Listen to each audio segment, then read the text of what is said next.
Casiano! Actually, graduate ako when I was 19. My first job, I was a call center agent. My mom is a teacher. My grandma is a teacher. I want to become a teacher. But I wanted to, become a businessman just because you tend to control a lot of things. Sometimes there's this motivation na kulang sa tao. Na you just have to give them that so they can succeed and they can, realize their potential. Give yourself a permission to commit mistakes. My intention at that time, I was 21 years old. My intention is to make a difference in our age group because, people think or the society think that when you're on your early 20s, we have this mindset that you can take your time. I want to start early because I always believe that when you pay now, you can play later. Pag malaki na yung pangarap nyo, wala nang sino mang titigil pa dyan. Wala nang sino man or ano man. Pag pumasok ka na sa industriya ng negosyo, you have to look for a mentor. You have to look for a coach. Hi, I'm Martin. I'm a young entrepreneur. Alright, isi na yung camera. Ayan, okay. So, Yes. can you guys hear me? Can you guys hear me? Hi, Mr. Martin. Welcome. Yes, we can hear you loud and Hello clear po. po. Thank you. Ayan, di ba? So, let's finally start. And of course, before anything else, nagpapasalamat muna ako sa nag-invite sa akin for this webinar. No? The island guy from Siargao na ata to, hindi na ata to taga-Iligan. Si Sir Wawi Cantago. Ayan, okay. But of course, maraming salamat po sa pag-i-introduce po sa akin. And really excited because the last time na ginawa ko tong webinar to, I was actually in California. But FYI, 2 weeks ago, kararating ko sa Pilipinas. Ayan, di ba? So, magandang gabi po sa ating lahat. My name is Martin Dominic Casiano. And ang title natin for tonight is Road to Financial Freedom. And, let's be casual ngayong gabing to. No? Hindi ko gagawing formal tong training na to. Kaya, I want you guys to turn on your cameras because I have ADHD. I easily get distracted. Pero kung naka-turn on ng camera and I see a lot of reactions from my trainings, mas nakaka-focus ako sa ginagawa ko. I appreciate you guys turning on your cameras. And of course, hindi naman pwedeng mag-unmute tayong lahat. Kaya please, punuin natin yung chat room. Every reaction na feeling mo bagay dito sa webinar na to, go ahead, di ba? Let's be casual with this, no? I see you, Miss Ellen. You have ADHD too. Welcome to the club. Okay. So, actually, okay, let's finally start. Ang motivation ko for giving you tonight's webinar is that I'm 30 years old right now. So, obviously, nung pinakilala ako kanina, they told you guys na I started building a business when I was 20 years old. Actually, 19 years old. It's a month before my 20th birthday, di ba? So, ang motivation ko is because for the past years, I've been traveling the world. And that's my motivation and that's my life juice. So kaya I would say. And na-realize ko lang na ang goal mo talaga sa buhay is not really chase money.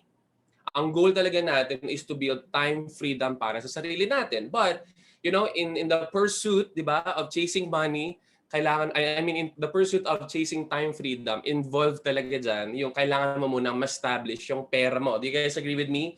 Type 1, kung naniniwala ka that money is equivalent to time. Type 1 in the chat room right now. Ayan. So, buti naman, di ba? You guys agree with me. Okay?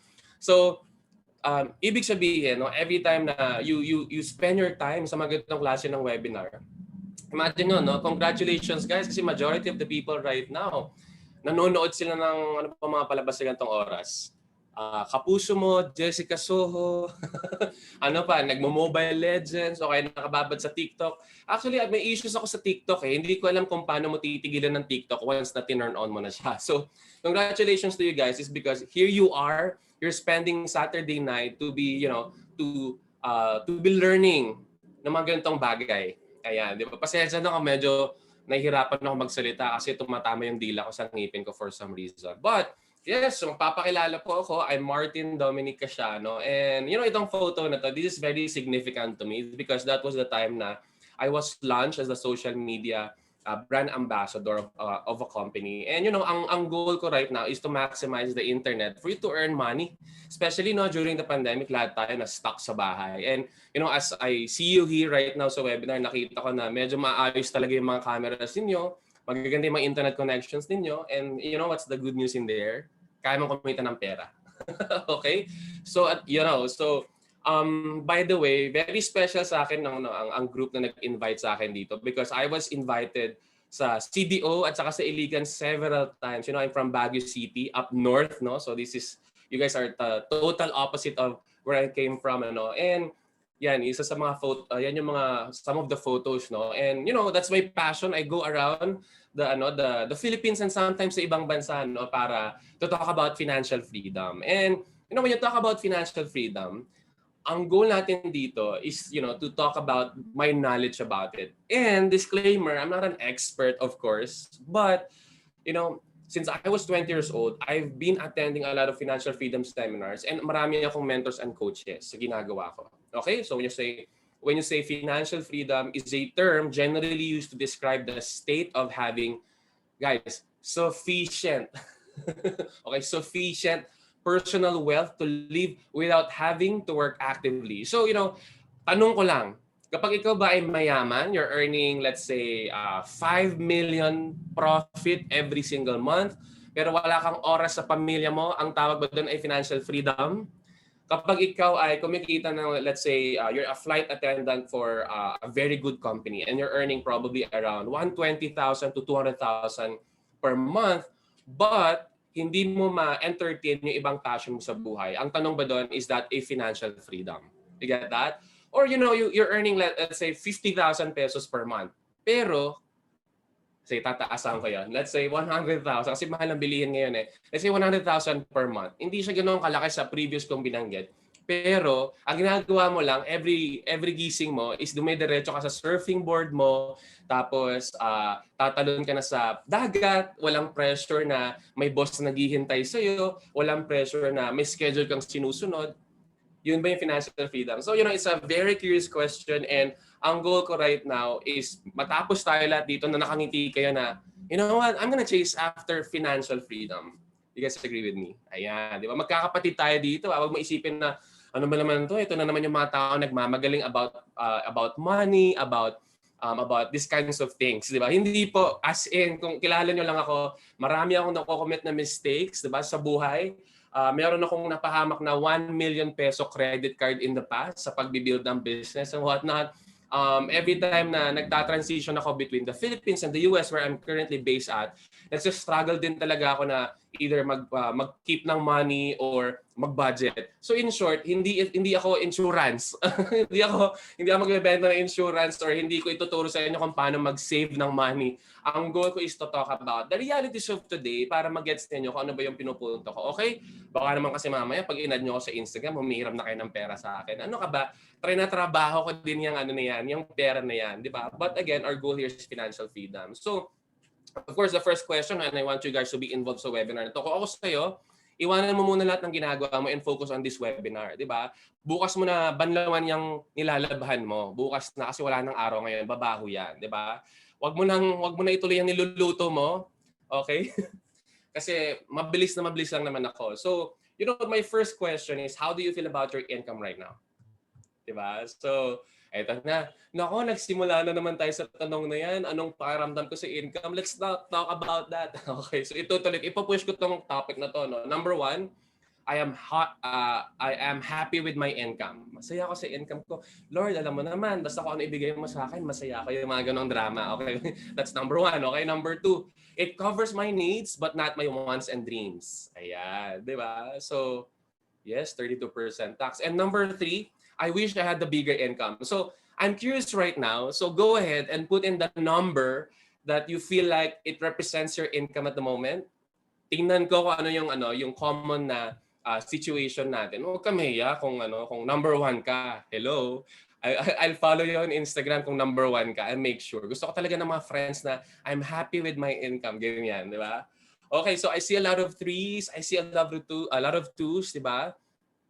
Okay. Pero parang parehas lang yung 2 and 3 actually. So, ayan. Curious lang din ako, no? Para lang alam ko yung age group natin right now. Ako, hindi ko kinakaya. I'm 30 years old. Diba? So, nung nag-start ako magnegosyo, nandito yung hairline ko. So, dahil sa stress ng negosyo, tumaas siya ng 1 inch to be exact. Diba? So, ayan. Can you go ahead and key in your age right now? Huwag kayong maya sa edad ninyo. Mapagmalaki natin yan. And I hope hindi ka mukhang ganyan sa edad mo. Okay, so I see a lot of people under 30s. Mukhang kilala ko kung sinong tropa nito mga nasa 30s na to. Ano. Marami din ako kilalang people under 20s. I think meron pa nga tayong isang 46. Nice, di ba?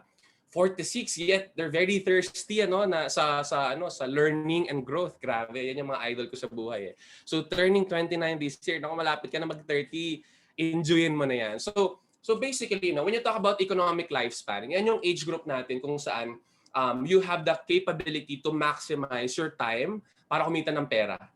And I believe that majority of us right now nasa prime nila, di ba? Ibig sabihin, nasa momentum nila, ng capability nila na kumita ng pera. And I always tell this to people. These ages that I see right now in the chat room, these are the perfect ages for you to maximize and use your time and effort and energy to earn as much money as you want. You get that? Because these ages, ito yung mga isa pa lang anak nila, dalawa pa lang anak nila, o kaya hindi pa high school ang mga anak nila, hindi pa college ang anak nila. They have the opportunity pa na spoil yung sarili nila and whatnot. You get me, di ba? Pero tama yung kinakausap ko right now. Okay? Buti na lang na kayo yung kinakausap ko right now. Ayan, so awareness is the first step to change. So, congratulations to you because inamin mo sa sarili mo na you're on the options 2 and 3. Because naniniwala ko for people na may pride na hindi nila inaamin sa sarili nila na I need more money because there's nothing wrong talking about money. Naniniwala ko na sila talaga magiging financially successful kasi inaamin nila. It's like, alam mo yun, kung gusto mo magkaroon ng makapunta sa destination mo, when you put on the Waze app, you have to turn on the location services. Tama? So hindi ka makakapunta sa paroroonan mo pag hindi mo inaamin kung nasaan ka. Okay? So umamin ka na kung nasaan ka right now. And there's nothing wrong with that kasi as long as you're in the middle of the journey of it, then you should be fine. Okay? So first question, where are you putting your time in a day? Okay, mapapaisip ka. Sige, I'll give you 5 seconds to think about it. Let me just drink water, no? So saan mo nilagay yung araw mo, especially today, walang trabaho. Diba? Ito yung mga araw na sinasabi ng mga negosyante. Weekends are our premium days kasi dito tayo kumikita ng pera, especially if you're doing part-time. Diba? Nagnegosyo ka pero nagtatrabaho ka din. So, very important tong tanong na to. Kasi, the irony is that a lot of people, they want to become richer, they want more money to come in, pero yung oras naman nila, hindi naman papunta sa pagkakaroon ng pera. In fact, yung pera natin, most of the time, lumalabas yung pera. So, totoo lang. Aminin natin yan, di ba? So, just a brief background about myself. In 2010, this was my first job at the age of 19, di ba? I was a call center agent for Cytel for an American company called AT&T. Ayan. So, if you are from the US, malamang sa malamang nakausap na kita noong unang panahon. So, ito yung 24 hours ago when I was an employee. I-breakdown ko lang. And kung makikita mo, naka-top agent, nakalagay dyan. Kasi sabi ng boss namin, may incentive yung magta-top agent for the month. So, akala ko naman, bilang ako naman, mukhang pera, ginalingan ko. Tapos ang ending, after the month, binigyan kaming top 3 agents ng libreng polo shirt na may logo ng AT&T and we should wear it daw with pride. So utak ko lang, naman itong mga to. Ito lang pala yung pa-incentive. Sayang, di ba? Imagine mo, yung trabaho ko na tamad, pares na kami na sweldo. Not worth it. Di ba? So anyway, ito yung 24 hours ko. Di ba? So nagtatrabaho ako 8 p.m. to 12 midnight. That's my first shift. Kasi lagi kaming bagsak sa mga statistics namin. So, napupunta sa amin. Ganun kasi pag pangit yung schedule, ibig sabihin kayo yung pinakamahinang nagpo-perform na grupo, di ba? Tapos, I sleep sa quarters. Di ba? Tapos, nababattery pa ako na natutulog sa quarters kasi lagi kong wina-wipes yung kama. Pero yung ibang mga susunod sa akin or yung mga susundan ko, sinasampa nila yung paa nila, yung sapatos nila sa kama, di ba? So, pero, experience lang na sinishare ko. But then I go back to work at 5 a.m. So ang tawag yan is split shift, no? Hindi ko nga alam kung makatao ba yan or makatarungan ba yan. I didn't know any better. Hindi ko yan nireklamo. In-embrace ko lang yan. And then, ito yung nakakatawa dyan. 9 a.m. to 10 a.m. Habang yung mga kasama ko sa jeep ay mga bagong ligo, papunta sa trabaho, ako naman, nag-expired na ako, pauwi na sa bahay. So I feel like, grabe, hindi normal yung buhay ko. Kawawa naman ako. Kala mo naman, OFW, feel niya, di ba?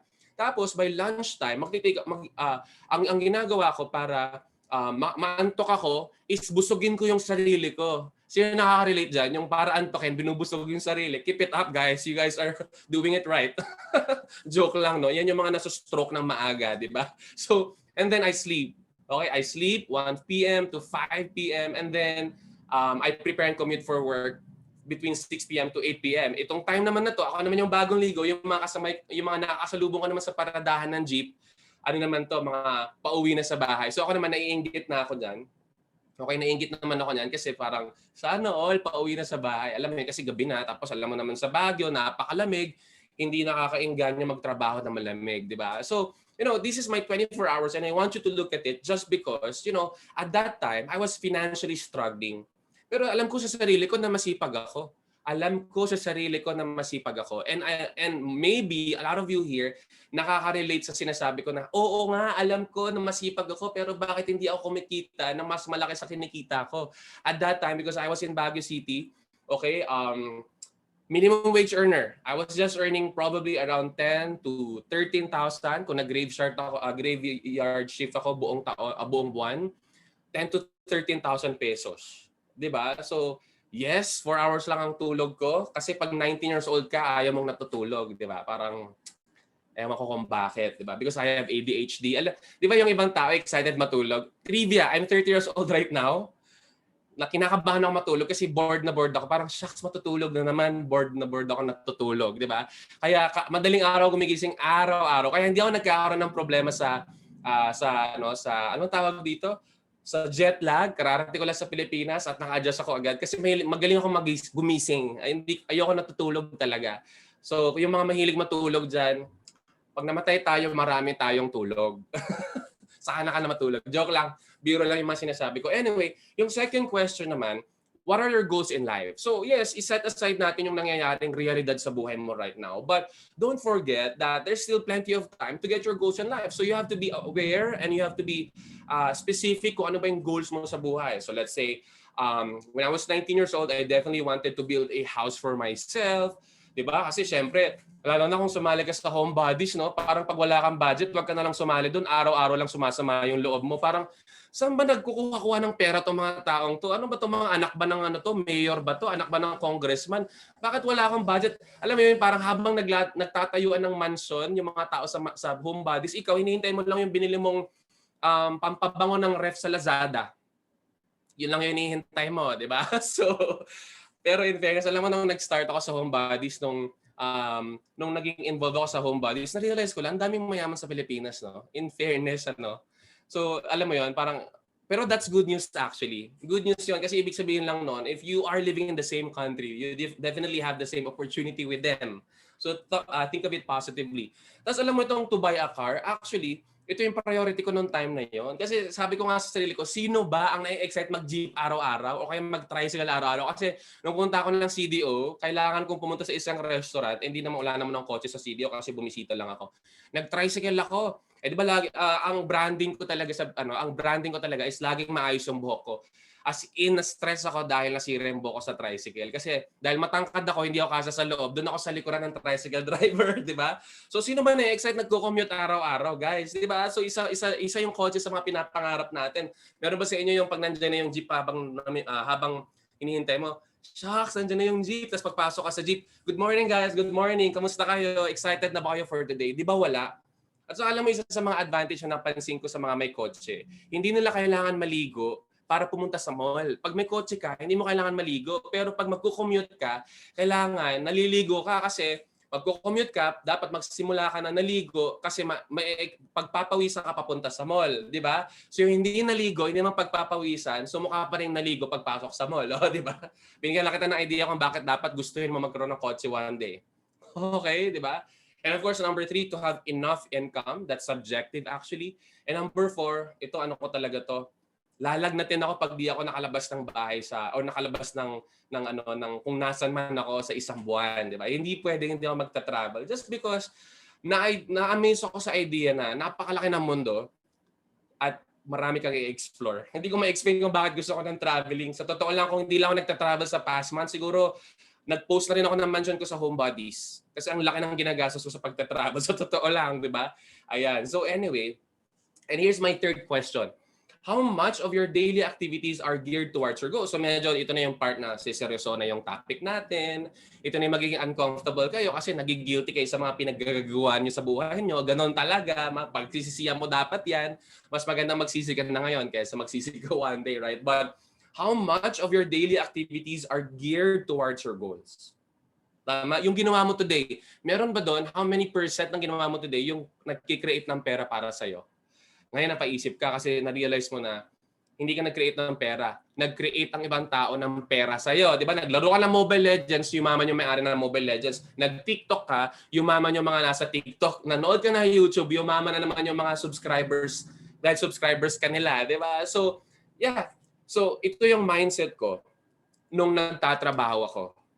Kaya nga, hard worker ako. Hindi ko pa pinakita sa iyo, isa ko pang part-time when I was 19 years old, right? I believe every hours I put into my work are all counted towards fulfilling my dreams. One day, I will have the promotion to a job position to be able to afford those I have written as my goals. So when I was 20 years old, I was really passionate with my job, with my work. Actually, dalawa sila, with my jobs. It's because naniniwala ako na makuha ko lang yung tamang position sa trabaho na to, then I would get my dreams. And that's the common mentality that we have right now. But in reality, we never really ask the specifics of it. Hindi mo alam kung magkano yung sweldo ng position na pinapangarap mo. At pangalawa, hindi mo rin alam kung magkano yung pangarap mo. So kaya minsan, hindi nagtutugma na frustrate ka kahit sinisipagan mo. Do you guys agree with me? So imagine mo, no? This is the fourth question. How many years would that take for you? You get that? How many years would that take for you to get your dreams using your job position right now at yung pinapangarap mong job position? So noong 2011, here's my realization. I have two options to build as my dreams in life. The basic dream, di ba? Ito yung kumbaga safety net ko. Pag hindi ko naging successful sa buhay, at least I somehow got some of my dreams. Or you know, the wild dreams. Ito naman yung parang kumanda kayo sa bahay ko, di ba? Mag-house tour ako araw-araw sa TikTok. Di ba? So yung basic ko is just 7 million in total. Yung wild dreams ko naman is 35 million in total. So sinimulan ko dun sa basic, nag-compute ako. Alam mo, na-realize ko lang, if I'll be saving 10,000 pesos every single month, you know, as someone who's earning almost 20,000 kasi dalawa yung trabaho ko. Good for you if you're earning 40,000, 50,000, 60,000. I don't know how much people in CDO, peeps, are earning, di ba? Pero good for you kasi ibig sabihin mas kaya mong isave yung 10,000. Kasi yung 10,000, pag sinave ko yan, bilang kalahati ng sweldo ko yan, super discipline na yan. Hindi ako pwedeng, yan yung, alam mo, tip ko sa mga mga walang budget, pag malapit na yung monthsary ninyo, ng jowa ninyo, i-break, awayin nyo para hindi mag-expect ng gift, tapos ayusin mo na lang 2 days after the monthsary. Yun yung layong ginagawa before kasi, you know, practical lang tayo, di ba? So anyway, so if I'll be saving 10,000 pesos every single month, at the age of 30, I already earned for myself 1.2 million pesos. Tama? So, continuous natin na, Sir PJ, pwede pero magjowa muna, tama? Hindi pwedeng may joke lang. Tama si Sir PJ Santos ba to? Nakilala ko. Anyway, so at the age of 30, di ba, 1.2 million, at the age of 40, 2.4 million, 50. In short, pag nag-retire ako at the age of 60, hindi ko pa rin nakukuha yung 7 million na basic dreams ko. But if I push myself, di ba, to be working until the age of 80, makuha ko finally yung 7.2 million. But for sure, after how many years, hindi na 7 million yung worth nung una kong in-establish. In short, ang kalaban talaga natin sa buhay, alam niyo kung ano? Hindi naman talaga yung sipag at pagod. Ang kalaban natin, oras.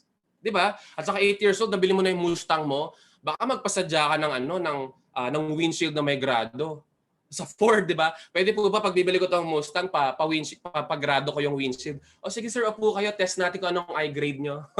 Di ba? So, imagine mo, no? So, the sooner, the younger you are, the better dapat na nakukuha mo paunti-unti itong mga dreams na to. Di ba? Saka nakakita ng windshield na may grado. Actually, I was really accurate with this. Kasi tinanong ko, this is very recent. Sabi ko, coach ko to sa call center. Sabi ko, very recent lang. Coach, nung panahon natin sa Cytel, magkano income ng operations manager? Because that's actually the position I was trying to get in. Gusto kong maggalingan para maging OM ako, operations manager. So sabi niya, ranging from 35 to 40,000. Ayun, di ba? So anyway, so tama yung nasa isip ko. Kaya ko mag-save 10,000 per month kung naging OM ako kasi magiging 35 to 40,000 yung income ko. Guys, first question, kaya ba natin magtrabaho until the age of 60, even 80? Second question, talaga ba nakakapag-save ka ng 10,000 pesos, di ba? Kasi kahit hindi ka nga mag-Shopee Lazada, bakit ganon? Kahit hindi ako mag-Shopee Lazada, hindi ka pa rin makapag-save ng 10,000. Maniwala ka sa akin, hindi yung pag-Shopee at Lazada mo ang problema. Ang kulang sa iyo, source of income. Kulang yung kinikita mo, di ba? Kasi yung trabaho mo, kino-cover niya lang yung needs mo sa buhay. Di ba? So imagine mo, no? At least, pag 8 years old ka nag-retire, at least loyalty awardee ka sa call center. Yun naman yung advantage, di ba? In fairness naman sa certificate mo, tapos papalakpak ka ng tao na at the age of 80, di ba? Pero, nung kino-compute ko to, parang ito talaga yung... Ayan. So, nung kino-compute ko to, ito talagang literal na picture na to yung nasa isip ko. I had to Google it. Sabi ko, old call center agent. So, tawang-tawa ko na nakita ko to. Pero at least, di ba, loyalty awardee pa rin. You know, so out of, these are the financial realities of Filipino right now. Out of the 100 million Filipinos, 5% they spend less than their income. So konti lang talaga yung merong financial discipline na iniika nga nila. 43.8% spent more than their income. Oh, guilty na, 'di ba? Yung wala pang susunod na sweldo, ubos na yung kinsenas niya na sweldo, aminin, 'di ba? Buti na lang may credit card ka na papaikot mo, 'di ba? 51% spent as much as their income. So ang nakakalungkot dito, it just means na totoo nga na wala tayong tinatawag na financial discipline. And sometimes it's not our fault. It's just that we were not trained and educated while growing up. Ang tinuro lang sa atin, galingan mo sa school, ganito maging nurse, ganito maging engineer, ganito maging lawyer, pero nung sumweldo na tayo, we don't know what to do with it. You get that? Or nung nagtrabaho na tayo, we don't know what to do on the side. You get my point? Okay, ayan. So pinagpapawisan na ako kasi nga naman, requirement ata sa inyo dapat naka-kwelyo, di ba? Nakakaya naman kay Coach Huawei, di ba? But anyway, so imagine nyo, bibilisan ko tong part na to because these are painful realities na kailangan kong padaanin sa inyo, pero be open, okay? Be open. So, salary sample competition lang mga kapatid. So for example, you're earning 25,000 per month, may deductions kasi yan, di ba? Sa withholding tax, SSS, PhilHealth, Pag-ibig. Tapos yung food mo, let's say meron kang budget na 200 per day kasi nga umuwi ka naman sa bahay nyo ng lunch. Tapos may fare ka na 100 pesos per day. Hindi ko alam kung magkano sa CDO. Tapos nagre-renta ka ng bahay mo, let's say 3,000 kasama na yung electricity and water. Tapos personal expenses mo, let's say may 1,500 kang itinabi. Ang total deduction niyan is 17,000. Ibig sabihin, ang natitira sa'yo is 7,600. So ibig sabihin, yung 10,000 pesos na savings para makuha mo yung pangarap mo, it's really impossible. At the same time, super budgeted to. Parang robot ka naman yan kung wala kang ibang iisipin. But here's what actually I realized na mas matindi pa doon sa sweldo. You don't actually work for 8 hours per day. You work the moment you wake up, you started putting in your time sa trabaho mo already. Kasi bakit ka ba gumising na maaga? Para magtrabaho. Bakit ka nagko-commute? Para magtrabaho. So lahat yon bilang yon doon sa sweldo mo. Diba? So, you go to work for 1 to 2 hours from 8 a.m. to 5 p.m. That's 9 hours. You go home, diba, for another 1 to 2 hours. Ibig sabihin, 11 to 13 hours per day sa isang buwan ka nagtatrabaho. So, pag kinumpute mo yan, guys, na-realize mo ba na ang natitira lang talaga sa'yo is yung pinagtrabahuan mo na 26 pesos per hour. That's the logic in there. Yung 7,600 na naiiwan mo, na iuuwi mo, yan talaga yung pinagtatrabahuan mo. 'Di ba? So, sampal tayong lahat, 'di ba? Pero okay lang 'yan.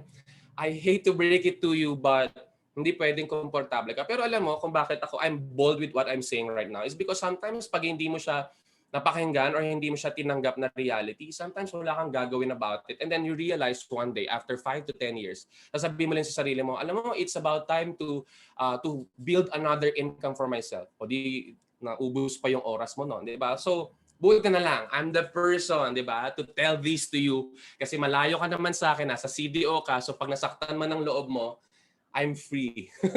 Hindi mo ako maaabot, di ba? Well, hindi mo, alam mo yun, yung, buti na lang online ang to webinar, wala yung, yung kuyugin natin sa labas nito, ako nung sinasabi. Alam mo yun, buti na lang Zoom webinar ito, di ba? But anyway, ito pa yung matindi dyan. Yung reality mo na yun, saan nanggaling yun? Doon sa 20 to 20 years of expenses mo for education. Diba, with no income generated at all. Then 38 long years of working. Alam mo, na-realize ko lang, para kumita ako ng call center na 20,000 pesos per month, di ba? My parents had to spend hundreds of thousands of pesos at hindi lang yung pera yung inubos nila doon. Araw-araw, gigising nanay ko para magluto ng breakfast, para paliguan ako, para ihanda yung uniform ko, para ihatid ako sa school, sunduin ako sa school. Imagine mo yung ininvest nila sa'yo, tapos ang ending, kumikita ka nang hindi pa sila maaambunan kasi kulang pa kahit sa'yo. O, di ba? Parang especially no, napansin ko sa Filipino culture, no, in contrast with other Western countries, somehow you're expected as the son or daughter, no, you're expected to contribute. Kahit na, alam mo yan, minsan you can look at it as toxic Filipino culture. Pero somehow, di ba, yun yung joy natin as Filipinos to be able to share to our family members. Am I not right? Or am I right? Di ba? Siyempre gusto mo naman makapag-contribute ka pa rin. Yung mga Gen Z kasi, toxic Filipino culture. Your family expecting you to share money, ganyan-ganyan. Hindi. Actually, it's a positive culture if you ask me. Pero pag parents ka, don't expect your kids, 'di ba, na maging financial security mo one day. Okay? Kaya nga imagine nyo, no, ito nag-viral to sa Facebook kasi tawang-tawa yung mga tao kasi sabi dito, for you to have a simple and comfortable life, kailangan mo daw ng 120,000 pesos na gross monthly income. Tapos, take note, pag especially no, aminin natin guys, ito yung napansin ko ang mga Pilipino, kasi nung nagtrabaho sa Apple sa California, kasi that's part of my bucket list, kaya ako nagtrabaho sa Apple. Pag nagla-lunch kami, ako lang ang may kanin, ako lang yung taba-taba yung kinakain. Ang mga Amerikano, laging may gulay yung kinakain nila. Hindi pwedeng walang side dish na gulay. Tayo lang talaga yung pinagyayabang natin. O, tingnan mo, may gulay ako. Di ba pinagyayabang pa natin yan pag nagkagulay yung kinakain mo? Doon, normal lang yung gulay na part ng dish. Ibig sabihin, alam mo ba kung bakit malaki sa population natin yung nagkakasakit is because yung diet natin, kumakain tayo para mabusog. When was the last time na sinabi mo sa friend mo, bro, kain naman tayo sa Jollibee para, bro, kain naman tayo dito sa restaurant to para makuha natin yung tamang nutrients ng katawan natin. Meron bang ganun sa inyo?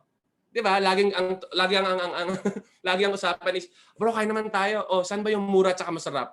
Kaya lang kasi deadly combination. Mura na, masarap pa. Alam mo na kung saan galing yan, saan gawa yan, 'di ba? Perinito yan o kaya budbud yan ng seasonings, 'di ba? Kaya guys, okay. On a serious note, kasi I came from a family na ang mga matatanda sa amin, lagi nagkakaroon ng sakit. Tingnan mo, no, acute heart attack alone can make you spend 1 million pesos. So nakakatakot siya. You know why? Because majority of the people who are reaching on their 40s, late 40s or 50s, lahat may maintenance na. At ginawa na lang natin normal. Di ba? Parang pag nagre-reunion kayo, parang nagyayabangan na lang kayo. Oh bro, ilan ang maintenance mo? Ay bro, ako 2 lang maintenance ko. Ikaw ba? 4 kasi sa akin eh. Pero alam mo ba si parang ganito, 6 na maintenance niya. So pero, di ba, naging normal na lang sa atin na may maintenance na tayo. And you know, I just had to sidetrack about our health. But that's the reality. So imagine mo, no, ang inflation natin right now, noong 1998, if you have 1,000 pesos sa grocery cart mo, puno na siya. Ngayon, di ba, 2021, yung 1,000 mo, sakto lang na isang supot sa 7-Eleven yan. Huwag ka na mag-grocery kasi nga, hindi mo naman mapupuno yung cart mo sa grocery. 7-Eleven na lang yan, tama?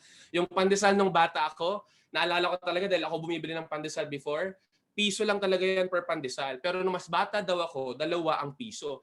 Ngayon, pag bumili ka ba ng pandesal, piso, di ba, ano na siya? 3, 10 piso. Hindi ko alam kung ano yung magkano ang pandesal sa inyo. Pero sa amin sa Baguio, 3, di ba, 10 piso. Di ba, imagine mo, 3 na ang pandesal. So, at the same time, nakakatakot na yung inflation rate natin right now because it has been consistent for the past years na 3.5% to 4%. Di ba? So, imagine mo, noong 1992, the contrast between tuition fee and salary, malapit lang. Di ba? Ang tuition fee, 5,000 per sem, ang salary, 7,500 per month. Pero noong 2012, naging 100,000 ang tuition fee sa mga magagandang school, pero ang salary, times 2 lang yung inalaki niya. In short, if you will be following this pattern, after another 20 years, darating panahon, 2 milyon na magpaaral sa isang prestigious university, pero ang basic pay pa rin ng mga tao, 30,000 pesos. Hindi talaga nag-add up. Hindi talaga nag-add up para sa ating mga manggagawa yung realidad ng mga kumpanya. Sa totoo lang, di ba? Kaya nga, according to Social Security System, when Filipinos reach the age of 65, 45% nakadependent sa relatives nila, 30% dependent on charity, 22% continue working, 3% lang, unfortunately, ang independent with financial freedom. Alam niyo ba, pag pumunta kayo sa Singapore, ang mga nagsaserve sa mga fast food, sa 7-Eleven, mga senior citizen, because sa totoo lang, tayo lang naman yung merong may culture na huwag ka mag-alala pag matanda ka na dito ka titira sa amin. Doon wala, you have to pay for your own. Tama sa US, alam mo ba yung mga puti, ipapadala talaga nila yung mga magulang nila sa home for the aged. Sa Pilipinas lang naman yung safe kapag matanda ka kasi okay, di ba kasi we're glad for you to stay at our place. Ganon, di ba? And do you guys agree with me na sometimes it feels like this, yung rat race na tinatawag? Alam niyo kung ano ibig sabihin ng rat race? Yung pagod na pagod ka, pero natatapos yung taon na parehas lang yung nangyari from the previous year. At yung nangyari sa previous year, parehas lang nangyari 2 years ago. And guys, alam niyo kung bakit very timely itong webinar na to? Is because you have 6 more months or you have the rest of the half of the year para baguhin yung routine mo. Wala naman ako i-offer sa inyo education lang. But at least, intentional ka sa paghahanap ng opportunities for yourself. Napakadaming opportunity out there, right? So most Filipinos are not ready for retirement according to a study. Sabi nga nila, you can be young without money. Of course, diba? Naalala ko dati, kaya ko naman mag 1, 2, 3 sa jeep pag ubos ko na yung sweldo ko. Nag 1, 2, 3 ako sa jeep. Alam kong kasalanan yon pero hindi ko alam na kasalanan yon noong unang panahon, di ba? Tapos hindi ko kailangan kumain kasi may libreng kape sa call center. So, sabi nga nila, you can be young without money, but you cannot be old without it. And that's the reality. So, these are just the harsher news clippings na nakikita ko recently. Ang pandemic daw, matatapos pa daw, next year pa daw. You know, last year, pag sinasabi nilang late next year pa matatapos ang pandemic, it feels like a joke, but it's actually happening right now. Di ba? So, hindi malayang mangyari na matagal pang matapos to. And a lot of my friends na flight attendants, hindi ko talaga sinasabi magnegosyo na before kasi sila yung mga nakasama ko sa travel. Sila yung nagbibigay sa akin ng body pass. Kung familiar kayo sa body pass, yung malaking discount. Pero na-realize ko lang na kahit pala mga flight attendant na malalaki sweldo, may chance talaga na mawala yung job security nila. Kasi nga, nawala talaga yung marami kong friends sa Philippine Airlines. Diba? Even sa Honda, which is a major company. So imagine mo, sabi dito, 400 per kilo ng baboy, 200 kilo ang manok. Tapos ang minimum na sahod is 537. Nakakatakot na magluto ng ulam ngayon. Diba? Kasi parang nakikita mo, ito yung sweldo ko isang araw to diba? And nakakatawa siya, pero sa totoo lang, it's ridiculous, diba? If ako kasi, I get a lot of stimulus funds from the US. Pag unemployed ka, bibigyan ka ng pera. Tapos na-realize ko, alam nyo dito sa Pilipinas, okay lang sana na mababa sweldo pero ang taas ng mga bilihin ngayon. It doesn't make sense. Puro mga kapitalista lang nakikinabang. Tama? Kaya nga sa darating na election, joke lang, hindi ako tatakbo. But yeah, so sabi dito, pandemic to sink 2.7 million more Filipinos in poverty as if kulang pa tayo sa mga nasa poverty, no? And imagine mo, meron na tayong 83,000 each na utang. Sana may 83,000 na utang, di ba? Para man lang pang negosyo man lang natin, di ba? May utang na po tayo, di ba kayo aware? Pero here's another reality. Alam nyo ba na we are the #1 social media consumer sa buong mundo? #ProudPinoy. Alam mo, ito yung ito yung gusto kong makita nyo dyan Habang naghihirap tayo, okay lang yan. Kasi pag nag-TikTok ka naman, hindi mo naman maalala na kulang yung sweldo mo. Kahit naghihirap tayo, kulang yung sweldo mo, basta mag-YouTube ka, okay lang yan kasi nakita mo naman yung house tour ng idol mo at nangangarap ka na rin basta nakikita mo yon. Tama? Okay lang yan kung Rafi Tulfo lagi yung pinapanood mo kasi at least si Idol Rafi matutulungan ka niya pag nagkamali employer mo. Di ba? So wala lang, naipasok ko lang tong very innovative na bagong business na nakita ko sa Facebook. Rapid Taste, the new normal snack house. Ano ibig sabihin nito? A lot of people, they're aggressively maximizing with what's happening. Pero tayo naman, may excuse tayo na, pandemic. Siguro ito yung time na hanapin ko sarili ko. Bawasan ko muna yung ginagawa ko. Hindi ko muna iisipin yung pera. Alam mo yon, hindi totoo yan. Alam mo siya sabi ng mayaman na, alam mo sa pandemic, parehas ang mahirap at mayaman. Hindi totoo yon. Yung experience na during the pandemic, makikita pa rin yung difference kung ano yung financial status mo. Yung mga mayayaman, okay lang sila during the pandemic kasi ang ganda ng bahay nila. Araw-araw sila nag-i-enjoy doon. Pinapalago nila yung bahay nila. Pero pag mahirap ka, you still have to go out. You still have to take the risk. Di ba? I'm sad to say. Di ba? So does it mean we should forget our financial goals kahit na nangyayari na itong mga bagay na ito? Kasi dali-dali mo discourage na, you know what, Martin? Maybe you're telling me these things because matagal ka na nagsa-start ng negosyo mo nung wala pang pandemic. But this is actually the worst time to build a business, di ba? And think about your financial goals. Actually, It's really upon your perspective. Maraming tao na lalabas sa pandemic na naging successful sila financially because they went beyond with what's happening. Diba? So, alam nyo ba na yung very first financial literacy seminar ko noong 2011, guys, ayun ako, I was really 19 years old. I was really curious kung paano ba kumita talaga ng pera. Okay? So, ito yung mga proactive tips ko for the past 10 years na na-realize ko. Ito yung mga tips ko sa inyo. Ngayon na mag-venture na kayo sa mga ganitong klase ng mindset. Di ba? Yung financial goals. Di ba? So, number one, you have to veer away from the wrong mindset of Filipinos. That's number one. Kailangan aware ka na may maling mindset ang mga Pinoy about pera. Number two, you have to know the differences about the types of incomes. Diba? Kasi alam lang natin is magtrabaho ka, kikita ka ng pera. Number three, you have to understand kung paano ba gumagana yung cash flow quadrant natin. Hindi pwedeng pag 13-month pay, mas lalo mong ibubuhos yung pera na yan sa palabas. Diba? Bakit nga kasi ang mga babae pag 13-month pay nagpapariban? Diba? Sabi ko na expect niya sa chatroom yan, o riban. Diba? Totoo yan, diba? Pag 13-month pay kahit may extra money ka, ipang re-riban mo pag babae ka. Pag lalaki ka naman, hindi ko alam kung bibili ng mga lalaki sa 13-month pay. Sneakers, diba? Kotse, diba? So, number four, you have to go for business that will brilliantly compensate you. Kasi hindi naman lahat ng business ay pare-parehas yung compensation. So, number one, let's veer away from the wrong mindset. I'm actually, I think I'm on time naman. So, alam mo yung mindset na makaraos lang? Alam mo yon yung okay na to, makaraos lang naman. Maling mindset yon kasi yung sinasabi mo makaraos lang, you're just talking about yourself. You're not even talking about the people around you whom you can help kung meron kang extra money. You get that? Maling-maling mindset to. Okay, good for you kung nakakaraos ka, but that's not the right mindset in the future for you. Number two, you're not open for opportunities. Ang mga tao naman kasi well, marami ako naririnig ng mga business na pwede mong gawin right now. Alam mo ba, ako ang principle ko, until now, di ba, I have to listen to everything na pwedeng mali yung pagkakarinig mo. Kasi the first time na lumabas ang Bitcoin, nag-start na kami magkakapit about Bitcoin, di ba? So, ibig sabihin, kahit na, alam mo yon, kahit na minsan baduy siya pakinggan or minsan meron siyang negative rap sa online, di ba, na nababasa mo, ikaw dapat yung makinig at you have to decide it for yourself. Hindi pwedeng naniniwala ka sa mga tao nakapaligid sa'yo about their opinion about an opportunity. Take note, guys, wala rin naman silang pera. So, bakit mo papaniwalaan yung opinion nila? Yan yung natutunan ko before, di ba? Number three, no savings, not preparing for rainy days of life. Totoo yan, di ba? Napansin ko sa pattern ng mga tao sa Lazada. Alam mo yung Shopee, may issue ako. Isang araw narinig ko yung commercial niya sa YouTube, skip ad, sabi, sa Shopee Payday Sales, sulit ang sweldo mo. Ha? Gusto mo bang magwala ako ngayon na sabihin ng Shopee na sulit ang sweldo mo sa Payday Sale? Ibig sabihin, nagtrabaho ka for 40 hours per week para lang ibili sa Shopee? Utang ng loob, magkamaniwala sa mga sinasabi sa commercial. My goodness. Sabi ko, ha? Sabi ni Alex Gonzaga, sa Shopee sulit ang sweldo mo. Oh my goodness. Diba? Tapos tayo naman, sa bagay, no? Kasi kesa naman ibili ko to sa ganito, ipambili ko na lang sa mga gamit sa bahay. Alam mo, nakakakain ka kahit hindi ginto yung mga utensils mo.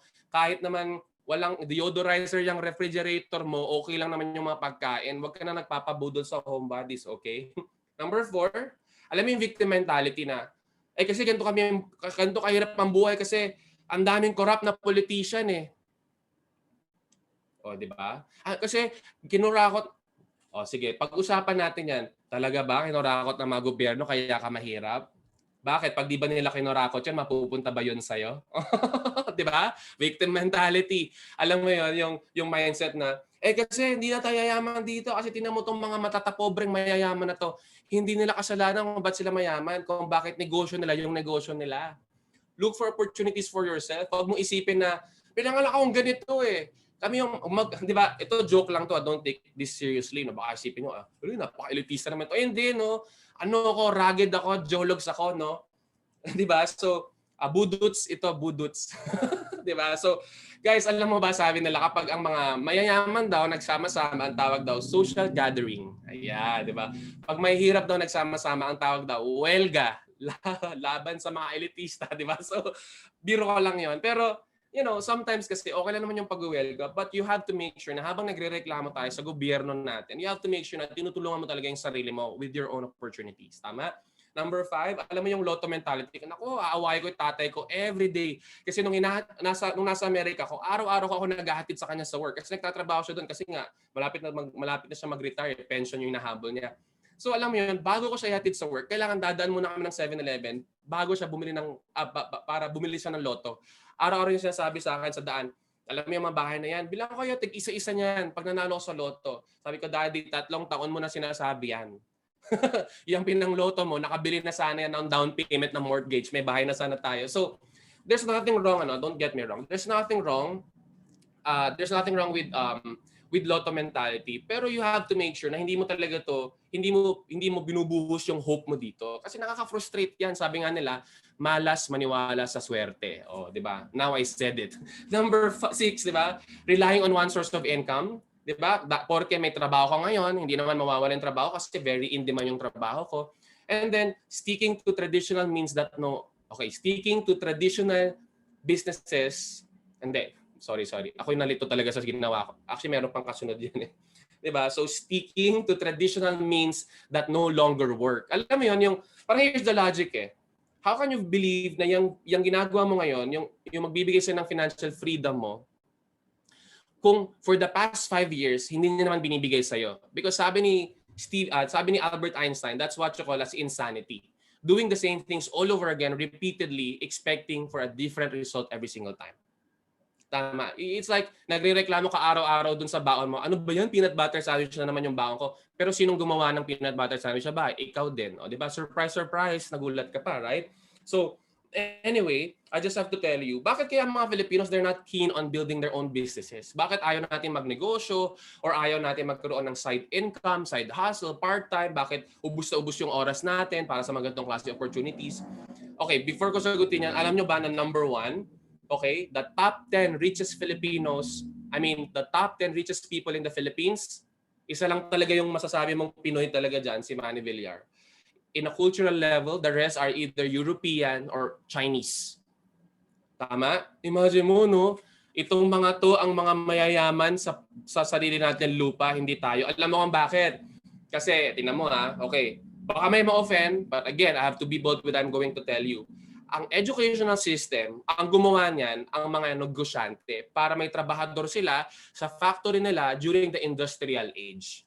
Hindi nila tinuturo sa eskwelahan ang pagninegosyo because the point of the industrial age education is to bring in more factory workers sa mga negosyo nila. So in society right now, the elite people, yung mga mayaman, they're maintaining the 5% population for entrepreneurs. Kaya nga never mo maririnig ang education about finances and businesses sa eskwelahan. That's the reality. Pag ang entrepreneurship tinuturo sa eskwelahan, modern day school yan. Ibig sabihin, nasa mabagong panahon na yan. I'm sorry to say.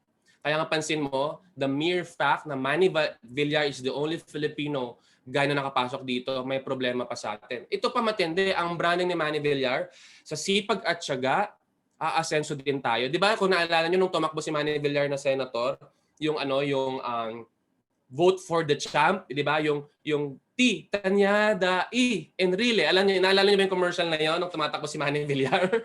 Naalala niyo yun? Guys, sabi niya, sipag at tiyaga. Kalokohan yon. Kaya yung maman si Manny Villar is because nagnegosyo siya, hindi siya nagpaka-empleyado.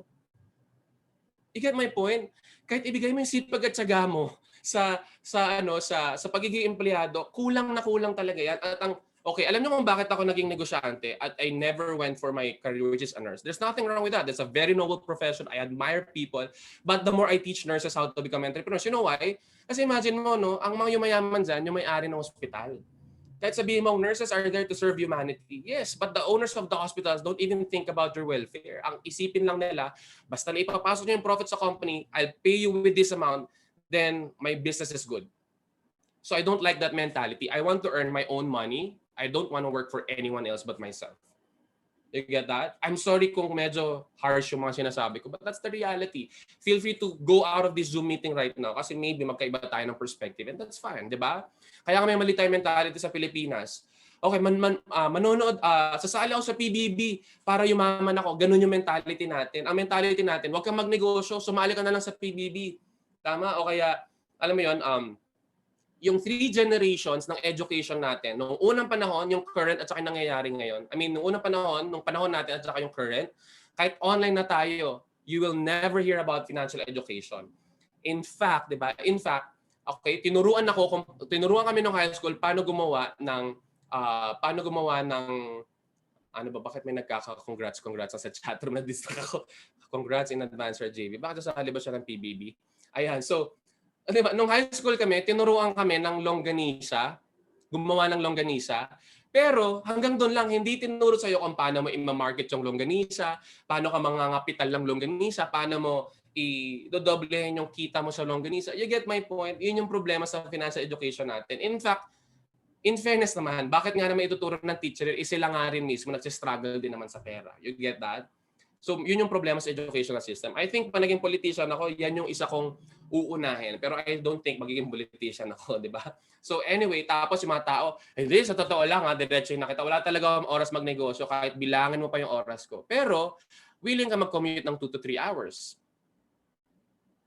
Pero, may schedule ka sa pagti-TikTok, YouTube, at saka Facebook. Pero, ang taas na ng rank mo sa Mobile Legends. True? Add nyo ako, bibigyan ko kayo libre skins, marami ko papamigay. Mythic na siya. Diba? Okay, anyway, tingnan mo, alam nyo kung saan natin nakuha yung mga culture na yan. Napansin nyo ba, lahat ng kinalakihan natin ng mga teleserye, pelikula, lahat ng mga bida at mababait sa kwento, lahat mahihirap. Kaya meron tayong mentality na, ay, ayoko yumaman, baka sumama ugali ko. Ha? Bakit naman? Bakit naman sasamay ugali mo pag mayaman ka na? Tama? 'Di ba? Tapos pag mahirap ka naman, okay lang pag mahirap okay lang na mahirap tayo, 'di ba? Sama-sama naman tayo. O, 'di ba? The more nga na nagsasama kayo, the more napapagastos kayo. Ano ba kayo? 'Di ba pansin mo nag-aaway lang kayo during the pandemic pag nagsama-sama kayo sa bahay. Tama? So in short, ayaw naman nating aminin, may niro-romanticize tayo na poverty sa Philippines. Kaya pansin mo rin, 'di ba? Basta mayaman siya yung kontrabida. O sige, bigyan niyo ako ng kontrabida yung yung mahirap. Walang karapatan magkontrabida yung mahirap, 'di ba? So, kaya nga ito pa yung pinaka-plot twist diyan. The only way na yayaman yung bida ay kung makakatuluyan niya yung anak ng kontrabida na may hasyenda. Yumaman yung bida na nahila siya sa kahirapan dahil may inasawa siyang mayaman. Yun yung maling-maling mindset natin, guys. Utang na loob. Tapusin na natin ang kwento na yan. Actually, marimar yung kinikwento nyo, pero marami pa. Magsabi kayo ng kwento, mahirap yung Tingnan mo, si Judy Ann Santos, anong success niya? Anak mayaman pala siya. Di ba? Pero nung mahirap siya, di ba, namimiss ko na maging mahirap nung magkakasama kaming magpapamilya, nung sakto lang kinakain namin. Tapos nung yumaman siya, parang nagsimula lahat ng problema ko nung mayaman na ako. Napansin nyo, meron tinuturo ang society na maling mindset about pagiging mayaman. Four sisters in a wedding. Sino yung yung parang, bakit para kasalanan ko? Yung pinakamayaman sa lahat.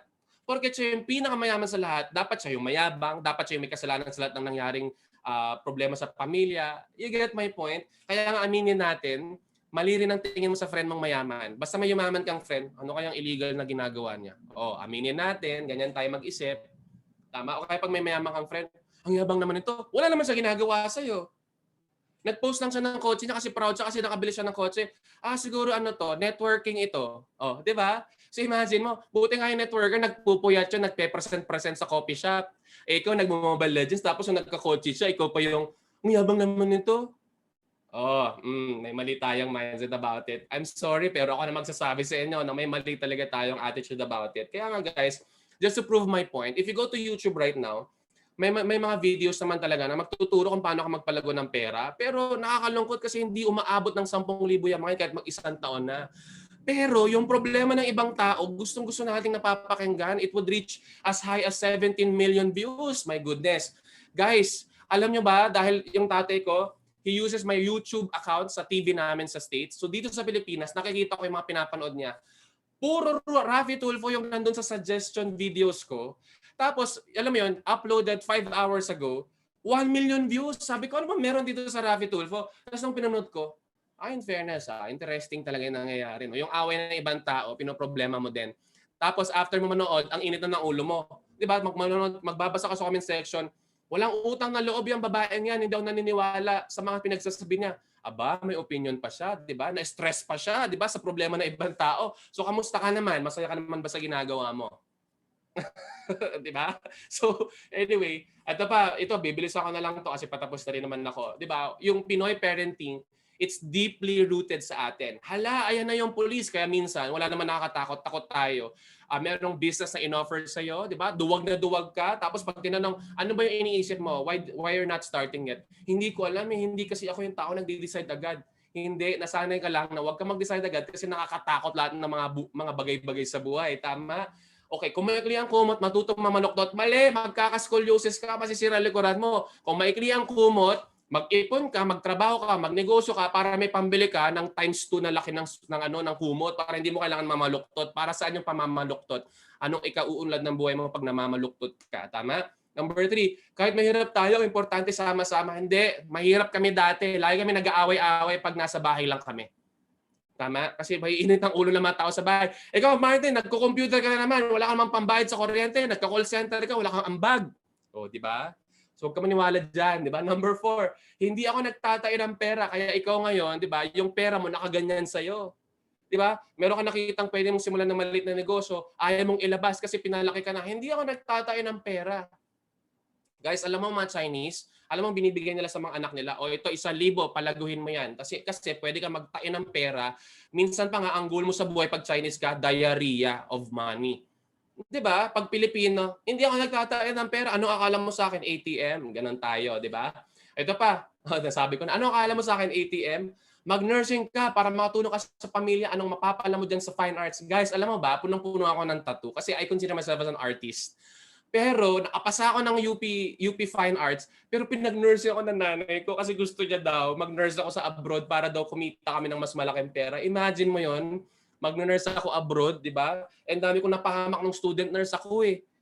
Pero isang beses hinila ko yung tubo tapos nakapasok pala yun sa lungs ng pasyente. Sabi ko, Lord, bigyan mo ako ng sign na hindi para sa akin tong nursing na to. Ayun, nahugot ko yung tubo na yon. So yun yung sign ko. Hindi talaga ako nag-nursing. Naipasa ko yung board exam, pero hindi talaga ako nag-practice kasi feeling ko mas marami ako masisave na tao pag hindi ako nangialam dyan sa profession na yan, di ba? So wag masyadong malaki ang pangarap. Ang importante, 3 beses kumain ng araw. Pero pag hindi magandang regalo mo sa nanay mo ng birthday niya, ano ba yan? Yung handa natin, parang kinakain natin sa isang araw, bawat araw, di ba? Hindi man lang kayo naghanda. O, di ba? Kasalanan mo yun. Sabi mo, importante 3 beses kumain sa isang araw.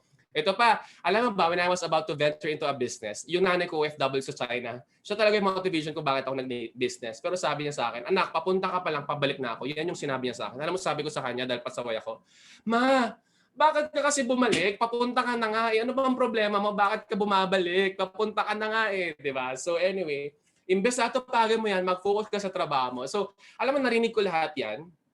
Kaya punta na tayo sa second type of income. Patapos na ako, huwag kayong mag-alala. Alam nyo ba na may difference yung active income sa profit income, sa business income, sa rental income, royalty income, dividend income, interest income, leverage income. And I want you to look at every possibilities for you. Alam nyo kung bakit? Kasi 95% of the people, active income lang yung alam nila. Magtatrabaho para kumita ng pera. Imagine mo, no? Alam nyo ba na okay, when I went to LA sa Los Angeles, yung tourist guide, proud na proud niyang sinabi na, are you a Filipino? You know who owns this Beverly Mansion? She's a Filipino. So ni-research ko about it. Sobrang laking mansion sa Beverly Hills. Katabi niya yung bahay nila Michael Jackson, nila Oprah Winfrey, di ba? Pero nagulat ako that the Laude family actually owns the candy business in the Philippines, yung White Rabbit, yung Candy Mint, yung Viva Bar. Imagine mo, so that's the point of building a business. Malihit yung kinikita mo per unit of your business, pero pag massive naman yung movement ng ginagawa mo, malaki siya accumulatively. You get that? Kaya aminin natin, ang baba ng tingin natin sa mga nagbebenta. Pero alam mo ba, pag sa reunion, 'di ba, parang pinagyayabang niyo, ito natapos ko ito. Pero yung hindi umiimek na pinsan niyo na may-ari ng motorcycle parts business kasi hindi nakatapos ng pag-aaral, nakangiti yun sa loob-loob niya kasi sa utak niya parang pagsama-sama niyo yung income niyo, mas malaki pa yung kinikita ko sa inyo. Pero 'di ba sa Pilipinas, ang importante sa atin yung dating, 'di ba? I'm a research consultant for a blah blah blah blah. 'Di ba? Mas importante yung dating kaysa sa datung, sa totoo lang, tama? So number 3, you have to understand the cash flow quadrant. Diba? Ibig sabihin ng cash flow quadrant, diba? You have to know the difference between trading your time to earn money versus, diba? Okay, building a system to earn money or using your money to earn money. Kailangan perfect mo to. Actually, tip ko sa inyo, kung gusto nyo lang naman ng babasahin over the weekends, buy the book Rich Dad Poor Dad sa National Bookstore. Hindi, actually, yun ang dapat nila Lazada at Shopee ninyo. Diba? So read that kasi very, very helpful yan sa mga nagsisimulang gustong lumabas dito sa left side of the quadrant. Kasi when you say employment saka self-employed, walang leverage dyan. Diba? So, imagine nyo, no? Kailangan nyo na maintindihan kung tama ba yung business na papasukin nyo. Kasi pag traditional business, mataas na ang capital, mataas din yung risk, mataas din yung skills na kailangan mo. Pag franchising naman, mas mataas na naman yung capital. I would say mas mababa yung risk nito compared sa traditional. And skills din mataas, 'di ba? Guys, alam mo ang leverage marketing, kwento ko lang sa inyo. No? Kasi a lot of people, they're asking me, ano ba yung mga businesses na pwede mong simulan nang wala ka namang puhunan? Actually, go for leverage marketing businesses. Okay, mukha bang baduy ang Avon sa inyo? Guys, alam mo ba, wala namang puhunan sa ganyang business eh. Ang goal mo dyan is to establish the consumer base kasi ang capital niyan is basically low, just by few products, tapos mababa yung risk, tapos yung skill, hindi mo kailangan magaling na magaling ka. Recommend ko sa inyo guys, choose a company na you can relate the products with the products. That's that's kunyari Avon, parang feeling mo, paano naman ako magbebenta? Malaki lang yung chest ko, sabi ni PJ, pero hindi naman ako magbebenta ng bra siguro, ganon, di ba? So, choose a company na you can relate with the products. You can start with that. Ang tawag yan is leverage marketing business, di ba? So, number 4, go for business that will brilliantly compensate you.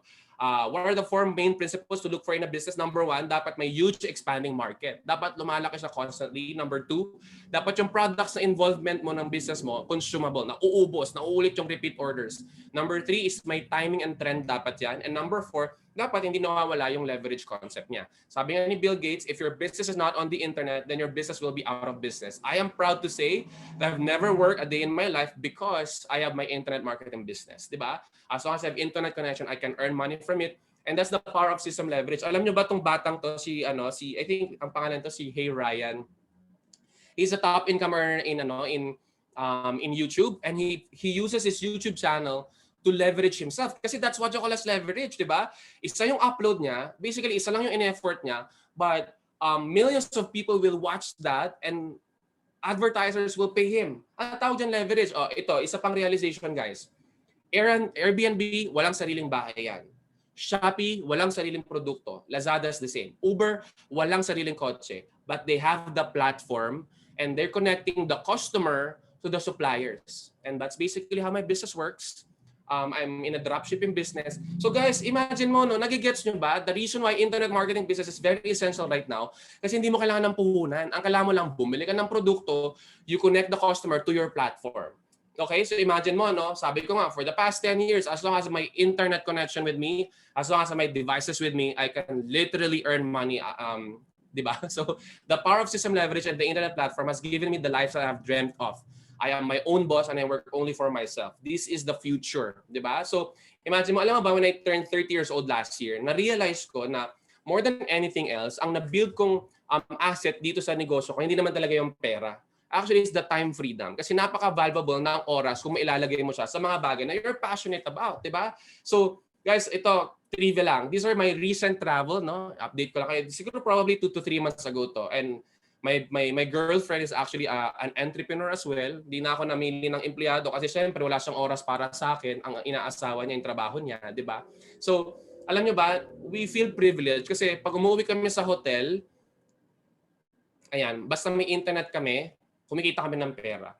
Yan yung hanapin yung business, di ba? So, actually, there's another book by Robert Kiyosaki, the one who wrote the book I mentioned earlier. It's called The Business of the 21st Century. Okay? Ang sabi dito, ang negosyo dapat na pinapasukan mo is something profitable. Okay? Ano pa? Scalable. Dapat napapalaki mo siya, depende sa efforts mo. Portable. Dapat hindi pwedeng ma-stuck ka lang sa pwesto mo ng business. Di ba? Yung iba naman kasi, ayoko tong business ng tatay ko kasi babantayan ko yung pwesto. Di ba? Number 4, dapat transferable siya sa anak mo one day. Borderless. Dapat hindi limited sa isang market. Seamless. Ibig sabihin, anyone can do it when you teach other people to do it. Enjoyable dapat siya. Okay, calamity proof. During the pandemic, alam mo yung company na involved ako with sa dropshipping, 50% yung revenue niya increase versus the pre-pandemic, di ba? And economic proof. Okay? So yung opportunity natin, the difference talaga from your present reality is really being open to opportunities that would give you financial freedom. Guys, ang ending lang naman ang sasabihin ko is whatever I tell you today, at the end of the day, ang pinaka-importanting step mo towards your financial decision, financial freedom is you have to be intentional with seeking these kinds of opportunities and helping yourself to discipline yourself na mag-build ng business. That's the bottom line of whatever I'm saying. Be intentional. So before I end, please follow me, travel the world, no? Add me on Instagram, it's at Martin Dominic. And of course, add me on TikTok. I have 30,000 followers na. I had a very recent 5 million views sa TikTok. Okay? One of my travels sa US, no? So, nag-5 million na yan, no? So, please follow me on TikTok. And siguro, once in a while, mag-share din ako ng mga other trainings about financial freedom. And that ends my training for tonight. As long as naibigay ko na yung realities of today, alam ko naman na you're gonna be seeking for opportunities for yourself. At whatever that may be, God bless you. And as long as you're not gonna quit, that's gonna work for you. Okay? Maraming salamat po mga kapatid. Back to you, Coach. Ayan, thank you so much, Mr. Martin Dominic Casiano. Okay lang ba guys? Palakpakan naman natin. Can you type in there ano yung mga key learnings nyo or key takeaways sa mga sinasabi niya or yung mga naaral natin? Oh, ayan. So, grabe ba, 'di ba? So, to wrap this up, I would like to share yung mga proactive tips na minention niya kanina. So, number 1, let's veer away from the wrong mindset ng mga Pilipino or ng mga friends natin, diba? And then second, know the different types of income sources. Tapos, understand the cash flow quadrant. Tapos, go for a business that will brilliantly compensate you. Okay? And let's be intentional in seeking for an opportunity. So, for me, guys, you're not here for na walang reason na lang. Hindi naman ka in-invite ng friend mo for no reason at all. So, don't let this day end or this night end without talking to the person who invited you in this webinar because he or she has a good news for you. Ayan. So, thank you guys for spending your Saturday evening with us. And of course, thank you also, Mr. Martin Dominic Casiano. So, we're really glad for this training you had with us. So, ang dami kong natutunan. So, can we take a picture, please? Turn on your cameras. Ayan, nagsi-open na yung mga cameras pag sabi kong picture na. Okay. Just want to highlight,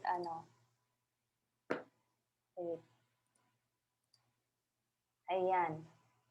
At the count of 1, 2, 3, smile. Next page. 4 lang to, guys. 1, 2, 3, smile. Next is 1, 2, 3, smile. Last but not the least, 1, 2, 3, smile.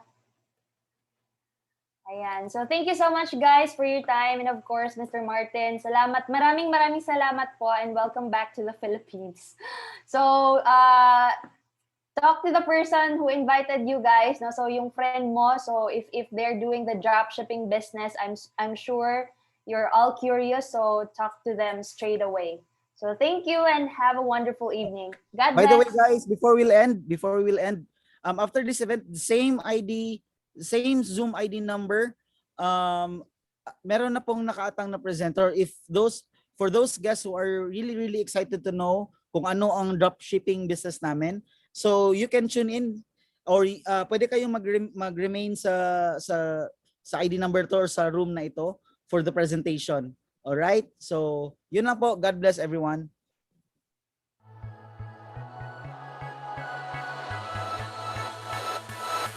Let's make some history tonight. The child inside is wild. Let's make this moment come to